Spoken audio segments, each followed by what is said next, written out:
Finally, the sequel we've been waiting for. This sucks.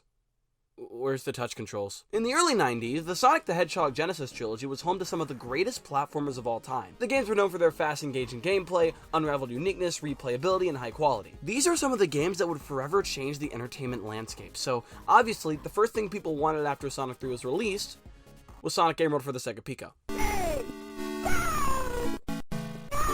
You can't go wrong. Yeah, Sega at the time didn't really make a proper Sonic 4 to continue the masterpiece that was the original trilogy. They rather chose to make multiple spin-offs for their next systems before moving the series into 3D in 1998 with Sonic Adventure on the Dreamcast. Many 2D Sonic platformers were released after the fact, but none were ever given the fabled title of Sonic 4. That was until 2010, when Sega announced that they would be making Sonic the Hedgehog 4 Episode 1, and people went crazy.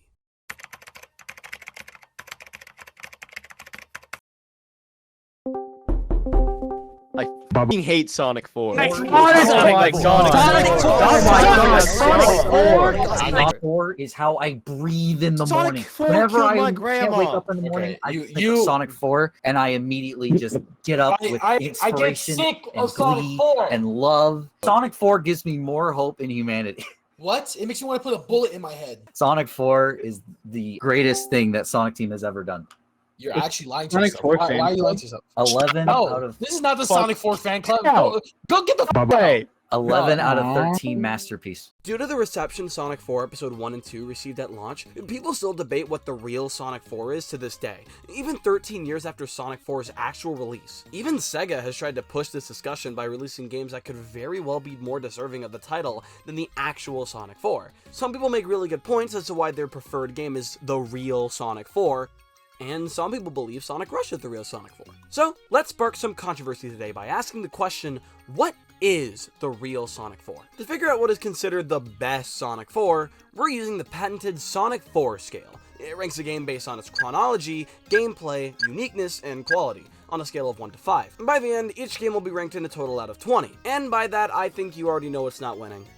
Sonic Triple Trouble, Sonic Triple Trouble? you might be asking. But that's a Sega Game Gear title. Yes, however, it was the first Sonic game to be released after Sonic 3, even releasing before Sonic and Knuckles. The story of this game, similar to Sonic 3, involves Knuckles being tricked by Eggman. This time, though, Fang the Sniper joins the gang, creating the titular Triple Trouble. The manual heavily implies that this is a continuation of Eggman and Knuckles' partnership in Sonic 3, and they're still allies, so this really doesn't help this being the real Sonic 4. 3 out of 5 chronologically. On the gameplay front, the game controls much more like the previous Game Gear titles than the Genesis titles, obviously. There's much more jank, and the physics have some automated movements to help it feel more like the Genesis games. I'm giving it a 2 out of 5 for gameplay, but it's still a really decent conversion for the Game Gear standards. Triple Trouble has a lot of unique elements to it that separates it from the Genesis games. Despite the zones taking a lot of inspiration from Sonic 3, they still hold up on their own with tons of cool set pieces, like Meta Jungle Ra and Sunset Park. The new music, for Game Gear standards, is an absolute bop. The melodies rival that of the original Genesis trilogy in my opinion. And of course, the new item box abilities like the rocket shoes or the swimming shoes are really nice additions as well. In general, Triple Trouble feels like it's trying to cram all of the uniqueness of an actual Sega Genesis Sonic game onto a Game Gear cartridge. Definitely a 5 out of 5 in the uniqueness department. In the quality department though, that's different. Whether it's just when running or when something major is happening, you're going to get some slowdown. The Game Gear's battery life definitely doesn't help things either. Since it only lasts for about 3 hours on multiple AA batteries, you're gonna have to speedrun the crap out of this game if you want to see it to the end. The game is also, of course, much less polished than the Genesis games. All that seems pretty dire, but for a Game Gear game, it's par for the course. With all that said, Triple Trouble barely makes it halfway to being the real Sonic 4 with a 13 out of 20 score. Now, that doesn't at all make it a bad game. I think Triple Trouble is great for what it aims to accomplish, but Sonic 4 material? Nah. Also, since I know people are already thinking it, if Triple Trouble 16-bit was an official Sonic game, it would have likely already won the real Sonic 4 debate. But it's not official. Sorry. Next up is Sonic 3. Sonic and Knuckles is the second half of Sonic 3 because Yuji Naka wanted his Happy Meals to release on time. Look where that got him. So technically, it could be the real Sonic 4, but let's see how it fares. Chronologically, it's the second half of Sonic 3. Gameplay-wise, it's the second half of Sonic 3. That being said, though, the levels in Sonic and Knuckles aren't as great as Sonic 3's. Sure, you've got your Mushroom Hills and Flying Battery Act 1s, but there's also some Sandopolises and Lava Reefs, which I don't think really fit in a game by themselves, and should really only be after a long journey, like the full Sonic 3. Also, this game is shorter than Sonic 1. The levels are overall pretty unique to the classic games, but that's because it was literally designed that way at the second half of Sonic 3. Because of it being the second half though, many parts of Sonic and Knuckles are ripped from Sonic 3, such as the character sprites, art style, music, and special stages. 4 out of 5. Quality-wise, it's the second half of Sonic 3. So, in total, why does this have the highest chance to be the real Sonic 4? Next, Sega decided that it was time to bring Sonic into the third dimension. Obviously, this game would have to be the next big adventure after Sonic 3. That's right, you all know it, it's time to talk about Sonic Extreme. Yeah, Sonic Extreme may have been cancelled because the head programmer was given 6 weeks to live, but that doesn't mean it can't somehow be the real Sonic 4. On the timeline, this game would have been the next big adventure after Sonic 3, so it gets a 5 out of 5 in that department. This game was supposed to have this weird fisheye lens that really doesn't look like it would feel a whole lot like the Genesis games. Not much is known outside of that, so I'll have to give it a 1 out of 5. This game's story was going to be quite unique in that it was going to have a large plot point involving a new island and newcomer Tiara Bubowski. Say that 5 times fast. The only worlds we saw were this grass level and this snow level. The rest looked like test areas. 2 out of 5 for uniqueness, honestly. Quality. The game was never released. So, what's our total? Alright, Sonic Adventure time. Now we've reached the modern games with Sonic Adventure. Somehow still one of the best Sonic games ever made, Sonic Adventure was pretty much the real Sonic 4 at the time. It was the next Sonic game being made by Sonic Team after Sonic and Knuckles. It continues on from a lot of the lore established in said game, and so on and so forth. But how does it hold up on the Sonic 4 scale? Chronologically, like I said before, this was the next big Sonic adventure, after Sonic 3 and Knuckles at the time. However, every character has entirely new designs, and a lot of the flashbacks in the game show said designs. Along with the fact that this is considered a soft reboot, it isn't perfect, but it's really close. Solid 4 out of 5. Gameplay-wise, Sonic Adventure is essentially the Genesis gameplay translated to 3D. While this is amazing, it makes it one of the best controlling Sonic games ever made, it makes it far too different for it to be the definitive Sonic 4. Along with the transition to 3D, tons of new characters were added with their own unique style of gameplay, which again makes it difficult to consider this to be a full-on sequel to Sonic 3, when it feels like it's much more than that. I'll give it a 3 out of 5 for being a faithful transition, but this isn't really up there as the real Sonic 4 in terms of gameplay. For uniqueness, the game has new city and ruin settings with immaculate music accompanying them. The visuals are vibrant, vast, and, of course, unique. The game also pushes its hardware to its limits with Chaos, the never-before-seen, graphically intense water antagonist. All in all, Adventure is exactly what Sonic 4 should be in terms of uniqueness, standing on its own and benefiting from it. At the time of its release, Sonic Adventure was considered one of the most fun and high-quality 3D platformers of its time. The overall feel of the game is incredibly satisfying, and the balance between everything just feels right. However, there's a lot of jank to be found, especially in the game's cutscenes and some of the collision. Solid 4 out of 5. So, that leaves us with a solid 16 out of 20. It's pretty close, but not there. Up next is Sonic Advance, the next proper 2D platformer after Sonic 3. Proper. Not only is it the first proper 2D platformer since Sonic 3, but it also has 2 sequels, which would mean that we would already have Sonic 5 and 6. I'm scared. Chronologically, this game can really go anywhere. Considering its release date though, it's safe to assume that this takes place after Sonic Adventure or Adventure 2. The former of which builds off the lore started by the original trilogy. While it may technically be the first 2D adventure since 3, it isn't the next adventure in terms of story. 2 out of 5. I'm sorry. The gameplay is ripped right from the original classic formula, but translated to the Game Boy Advance. Each character still has their own unique abilities while not straying too far from each other like in Sonic Adventure. The game also introduces a new character, Amy, just like how Sonic 2 and Sonic 3 introduced a new playable character. Although, Amy's moveset is a bit too complicated compared to the rest of the cast in my opinion. Even so, this is a solid 5 out of 5. Fantastic job on the gameplay front. Each location feels fresh and unique, with very few exceptions. I especially love the secret base stage. The music in that stage, and the rest of the game for that matter, also slaps. Although the boss fights in the stages are pretty underwhelming. Each character was translated to 2D pixel art with their new designs from Sonic Adventure, and they look phenomenal. And these very sprites used for these characters would go on to revolutionize a generation of fans as well with the rise of Flash animation. 4 out of 5 in uniqueness for sure. Quality-wise, the game is really well polished with not many bugs. The only issue I can really point out though is a big one: the screen crunch. Since this is a Game Boy Advance game, the screen had to be much more zoomed in than the Genesis games to allow the game to look decent on a small screen. The game is mostly designed around this, but there are moments that can hinder your experience because of the screen crunch. That gives us a final score of 14 out of 20. Honestly, Advance was somewhat lower than I expected. It's still a great game, but I'm not sure if it's entirely up there as Sonic 4 worthy. So, what is Sonic 4 worthy? Not Sonic 4, apparently. We finally made it. the real Sonic 4. If you don't care, now look, I said this as my very first discussion ever, but I'm just going to say it again. I like both parts of Sonic 4. Now, look, I don't love them with all my heart, but I sure do enjoy them.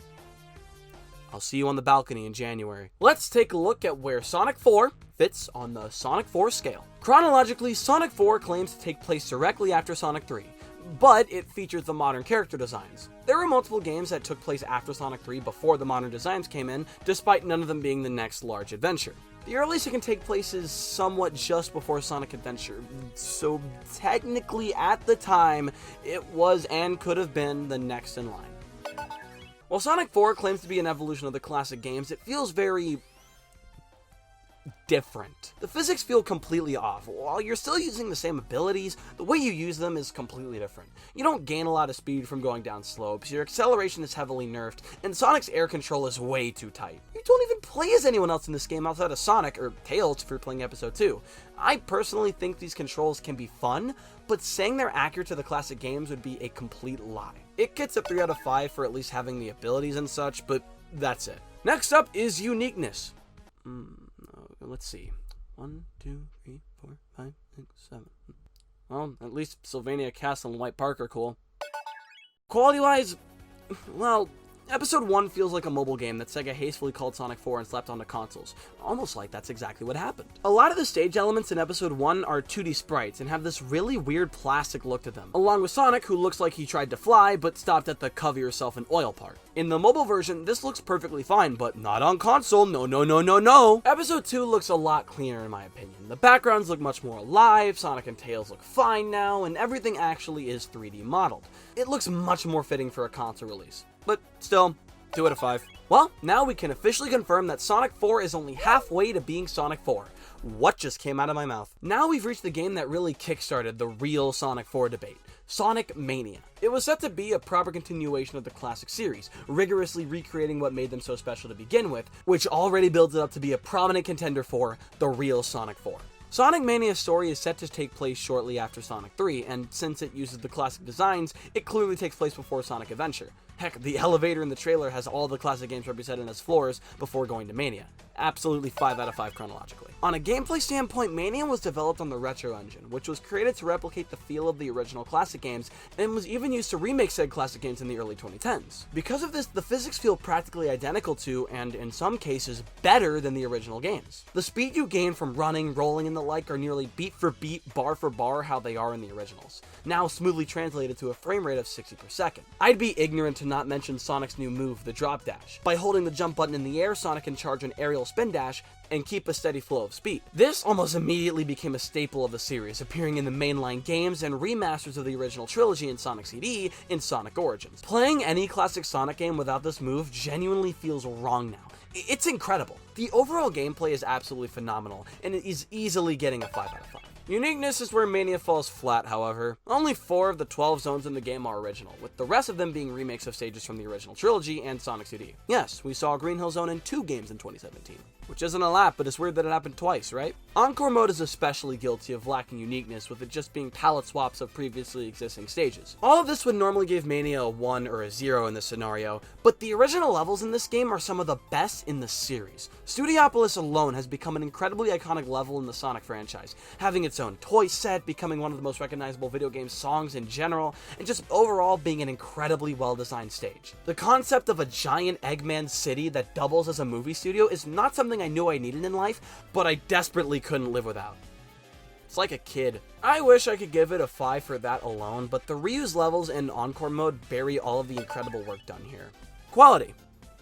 What do you want me to say? The game is practically the perfect length, 12 zones each with 2 acts. You could easily beat it in like a week or something on your first playthrough, but if you're an expert, you could complete it within an afternoon. There are almost 0 game-breaking issues to take note of. The game is heavily polished to a scary degree, and obviously the sprite work is incredible. It completely reshades and remasters every little detail found in the previous games, and brings them to a quality level seen in modern games. The easiest 5 out of 5 I've ever given. So, all of that brings Sonic Mania to a solid 17 out of 20 on the Sonic 4 scale. Will our final game be able to score as high as that? Sure. Sonic Superstars, the latest in line of games that people title the real Sonic 4, and, if it succeeds, could keep that title. The game is a joint effort between Sonic Team and original Sonic character and level designer Naoto Oshima's company, Arzest. Now, Arzest is quite well known in the video game space for creating Balan Wonderworld, the game I bought for $5 at the GameStop. So, if Balan is worth $5, let's see how well Sonic Superstars fits on the Sonic 4 scale at $60. Wait, go back, how much? To start us off, where does Sonic Superstars fit in the chronology section? Well, it's actually hinted to take place directly after Sonic 3, maybe even before Mania. The year before Superstars, Sonic Origins, the collection of the original Sonic games, was released. When you complete all 4 games, you get an ending that features Sonic, Tails, Knuckles, and Amy all banding together to do something. Sonic, Tails, Knuckles, and Amy were NSYNC and we were all Taylor Swift. Like, they were planning something and we had to know. Well, the director of this scene, Tyson Hess, confirmed that it's meant to tie Sonic 3 into Sonic Superstars, implying that it takes place pretty shortly after it. He did also state that this doesn't confirm Superstars takes place directly after, rather just some time after. Considering the game uses the classic character designs, it can easily be any time between 3 and 4, Episode 1. In my opinion, considering the ending tie-in is part of a collection of the original trilogy, I like to believe that it takes place after 3 and before Mania. However, due to the lack of a concrete placement, Superstars is only getting a 4 out of 5 in chronology. The gameplay is nearly identical to how Sonic Mania controls. Superstars' foundation is heavily based off of the Retro engine, which gives it that trademark Sonic feel. With that, Amy Rose has been added as a new playable character. Her moveset is very similar to the one found in Sonic Origins, where she has a larger hitbox and wields a hammer, but the developers actually remembered to program her double jump in this time. She's probably the best character out of the group, and easily my favorite out of them. Along with Amy being playable, the level design is much more open, giving a mix of Sonic 2's speed and Sonic CD's platforming. There are tons of different routes to explore depending on which character you're playing as and what moves you have in your arsenal. There are tons of bonus tokens, shortcuts, and special stages to discover. Speaking of those special stages, they have this really cool mechanic of grappling onto orbs to gain momentum and reaching the Chaos Emerald or token. They weren't all too hard, except for the 5th one.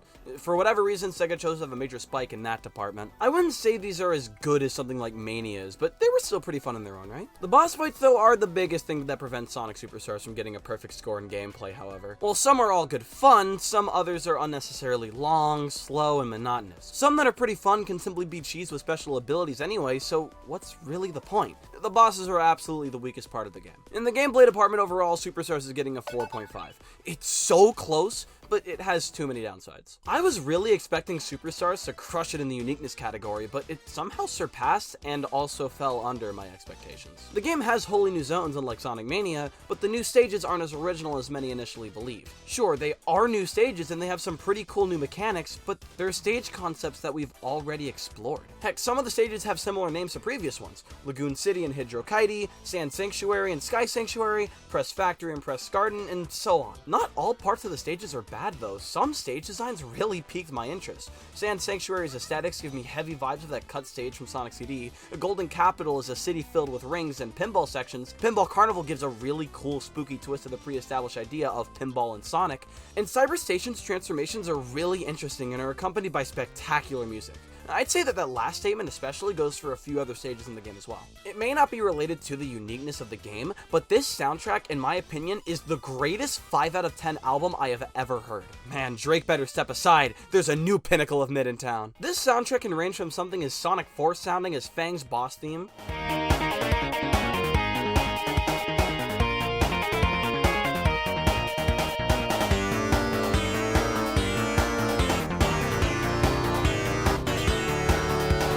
to something as majestic as Lagoon City Act 2.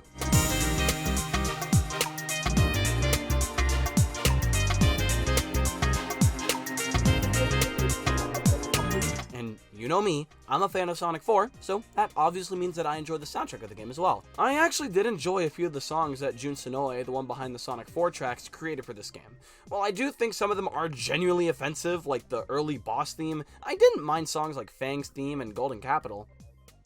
I should really get that checked out. Sonic Superstars is the first Sonic game to have full-on local co-op. It can range from 2 to 4 players, similar to the new Super Mario Bros. Games. While this sounds and looks great in practice, playing with 3 or more players can be an absolute nightmare depending on the context and who you're with. There were times I was playing with people and none of us knew what was going on, even the ones who knew Sonic like the back of their hand. Playing with 2 people is the sweet spot. That is where the mode shines. I expected this multiplayer to be chaotic, but it still surprised me how many people, including myself, just didn't feel in control. No matter how many players you're with, however, the new Chaos Emerald abilities are a constant highlight. Along with all of the emeralds giving you access to Supersonic, each one individually gives you a special ability that can aid you in exploration, combat, and traversal. They can be used by any character at mostly any time, although the final emerald gives each character their own ability. It's really refreshing seeing the Chaos Emeralds be used for something that's really unique and clever. Along with all of this other stuff, there's an entirely separate campaign after completing the first chunk of the game with the new character, Trip. She even has her own level design and abilities and the like. All of this is great, fantastic even, but I feel like it all adds up to Superstars being something that shouldn't really be considered Sonic 4 in terms of what it offers compared to everything else in the classic series. It feels much more like a subsidiary rather than a continuation, similar to the new Super Mario Bros. Games compared to the original Mario games. Superstars is getting a 3 out of 5 for uniqueness since it doesn't feel like a proper classic game, but its offerings are still amazing in their own right. Is the quality equally as amazing?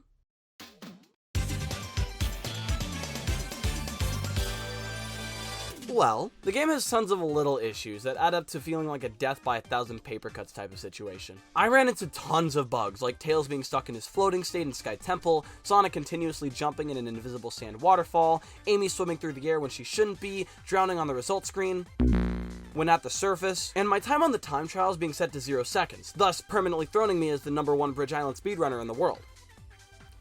Okay, maybe don't patch that last one. The point is, Superstars has a ton of issues that can be fun to laugh at, but it really shows how unpolished the game is.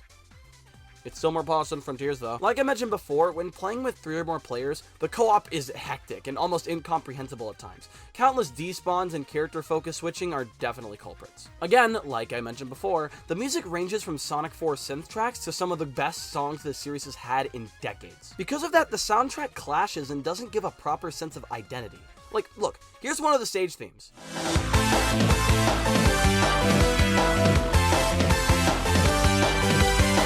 Sounds like Sonic 4, right? Well, you'd be correct. That was Mad Gear Zone, Act 3 from Sonic 4. You see the problem here? The soundtrack doesn't have its own vibe. It doesn't focus on energetic EDM tracks, melodramatic pianos, butt rock, nothing like that. There are amazing compositions here, but it feels like you're eating a hamburger at a candy store. In general, Superstars' quality is all over the place, and thus is getting a 2.5 in that category. Adding everything up, Sonic Superstars gets a 14 out of 20 on the Sonic 4 scale. It's really fun and enjoyable, but falls short of the high quality standard the original game set. Even without the bugs though, Superstars feels much more like it's starting something else, rather than feeling like a successor to the original trilogy. I still believe it's a really good game, maybe even a great game, but as Sonic the Hedgehog 4? Not really. With that, we have discussed and scaled every contender for the real Sonic 4.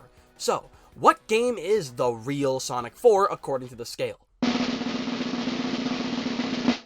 You've got to be kidding me. Sonic and Knuckles is, according to the scale, the real Sonic 4. I mean, as the second half of Sonic 3, who else could it go to?